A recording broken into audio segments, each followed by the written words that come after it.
తిరుపతి తొక్కిసలాట ఘటన చాలా బాధాకరమైన విషయమని ఏపీ బీసీ సంక్షేమ శాఖ మంత్రి సవిత అన్నారు. గత 6 నెలలుగా స్వామివారి దర్శనం బాగా జరిగిందని భక్తులు చెప్పారని తెలిపారు.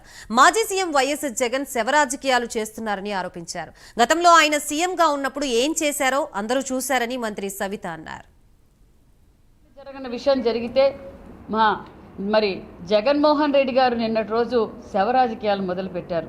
మరి గతంలో ఆయన ముఖ్యమంత్రిగా ఉన్నప్పుడు ఏం చేశారో ప్రజలందరికీ తెలుసండి. జగన్మోహన్ రెడ్డి గారు, రోజా గారు, మీరు ఇలా మాట్లాడటం కాదు, అనుకోకుండా జరిగింది, దానికి ఏం చేయాలో మీ సూచనలు సలహాలు ఇవ్వాలే తప్ప ముఖ్యమంత్రి గారు రిజైన్ చేయాలి, టీటీడీ బోర్డు చైర్మన్ రిజైన్ చేయాలి, మంత్రులు రిజైన్ చేయాలి, ఏం మాట్లాడుతున్నారు? అక్కడ జరిగింది యాక్సిడెంటల్గా జరిగింది, వాళ్ళ గురించి మాట్లాడండి.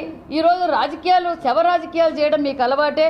మీ బాబాయ్ గొడ్డలపోటు ఎలా జరిగిందో ప్రజలందరికీ తెలుసు. అదేవిధంగా మీ కోడికత్తి పార్టీ ఎలా ఆడారో తెలుసు, గులకరాయి రాళ్ళు ఎలా చేశారో తెలుసు. మీరు రోజు దయ్యాలు వేదాలు వల్లించిన అవసరం మాకు లేదు. మేము చెప్పేది ఒకటే, గతంలో మీరు రాయలసీమ బిడ్డ అన్నారు. మరి రాయలసీమలో అన్నమయ్య డ్యామ్ కొట్టకపోయింది. మీరు ఇంతటి వరకు ఆ రాయలసీమ అన్నమయ్య డ్యామ్ కూడా మీరు సందర్శించలేదు. 30 మంది మరణించారు.